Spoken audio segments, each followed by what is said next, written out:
the high school level, all students possess the basic skill set for reading. Some students even utilize that skill set for entertainment. High school students also have their own methods of note-taking during lectures. In the English classroom, those skills come together in what is called purposeful annotations. In purposeful annotation, we need to consider why we are doing the reading in the first place and what we expect to do with the information we have acquired. Are we participating in an in-class discussion, leading a Socratic seminar, or working on thesis writing? Always be sure to make connections, pose questions, analyze literary devices, and interpret ideas. Before you begin a new academic work, take part in the pre-reading process. Most teachers ban the use of Cliff Notes, Spark Notes, and Schmoop in the classroom. However, the overviews provided in summaries and brief analysis help students annotating have a better understanding of what to look for as they read the book and take notes. In pre-reading, analyze the covers of the book. This includes the front cover, the inside covers, and the back. What conclusions can you draw from the cover art? Can you make any predictions about what the story is going to be about? What conclusions can you draw about the title? Is there any immediate significance? Who is the author writing this?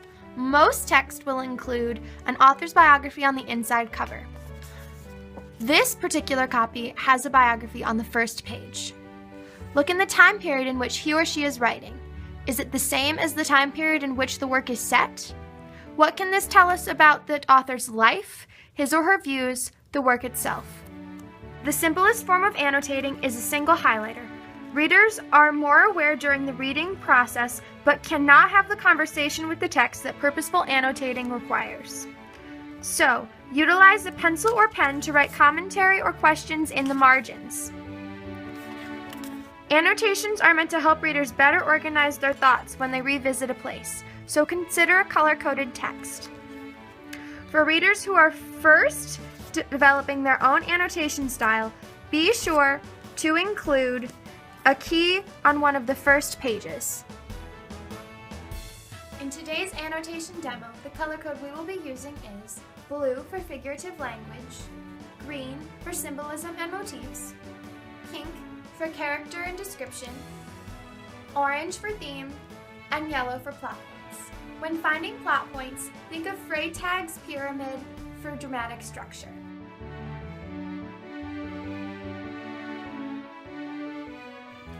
Use colored pens to underline important passages that don't fit into any of the highlighted categories. Use a neutral pen color like blue or black to keep commentary in the margins. If, perchance, your comments, questions, vocabulary definitions are too long, use sticky notes to give you more page space. I like to use a pencil to underline things that I think may be important, but I'm not necessarily sure if they'll show up again in the overall plot. Then you can go back and erase them if they were irrelevant. Use Post-it tabs to mark important pages in the story, so when it comes time for discussion, you can flip to the page as fast as possible. No more fumbling around trying to remember what the page number was. Just look for the tab and flip. Annotating for academics, be sure to keep a notebook with you at all times so that you can take notes. Use this notebook for in-class discussions as well. Before we begin annotating George Orwell's 1984, let's examine the cover. The front cover depicts an image of an iris. For those of you that have already read this book, you've probably made the connection that Big Brother is always watching you. Let's look at the back cover. George Orwell wrote the story in 1949. However, the story is set in 1984. Modern readers would have considered 1984 to have been a novel about the past, but now that we understand that Orwell was writing in 1949, we can conclude that this is a dystopian or utopian novel about Orwell's depiction of the future in 1984. Let's begin. Keeping in mind our key, we'll now do an annotation demo of George Orwell's 1984. Chapter 1. It was a bright, cold day in April. That's setting. Now remember, setting doesn't fall into one of our categories, but it is an important thing to consider. It's a bright, cold day in April, and the clocks were striking 13. Striking 13 may not seem like it has a lot of significance now, but it might come in hand later. So let's underline that in pencil.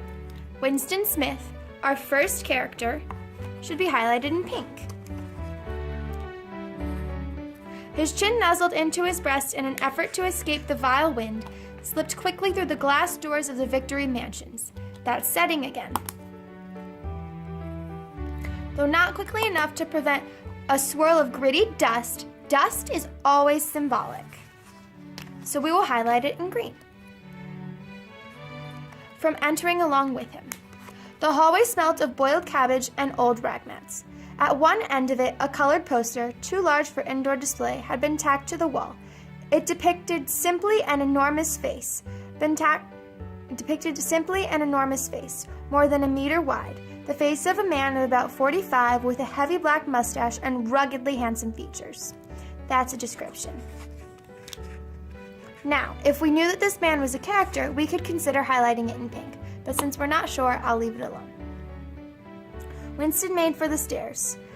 It was no use trying the lift. Lift is a colloquial term for elevator. That might be important to note. Elevator in the margins.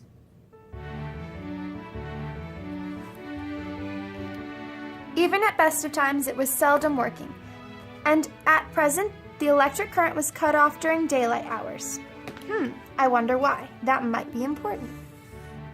It was part of the economy drive in preparation for Hate Week. What is Hate Week?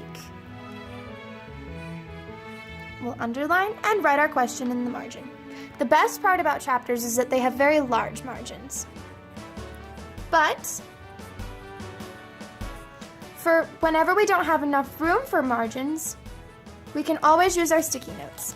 I've taken the liberty of preparing a sticky note with a couple vocabulary words for this page. Simply write out your comments on the sticky note and stick them in the page. I like to use the fold-out method so you still have access to the text. The flat, another colloquial term for apartment, was 7 flights up, and Winston, who was 39 and had a varicose ulcer above his right ankle, that's the description. Winston, who was 39 and had a varicose ulcer above his right ankle, went slowly, resting several times on the way. On each landing opposite the shaft, the poster with the enormous face gazed from the wall. And there you have it. Simple annotations. Anyone can do it.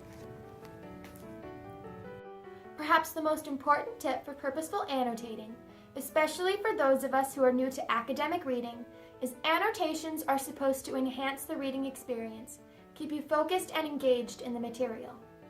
Don't let your annotations become busy work, too complicated, or overwhelming. Instead, use them to help document your thoughts as you read the material, so you can find success with the text as a learning tool in the classroom. Thank you.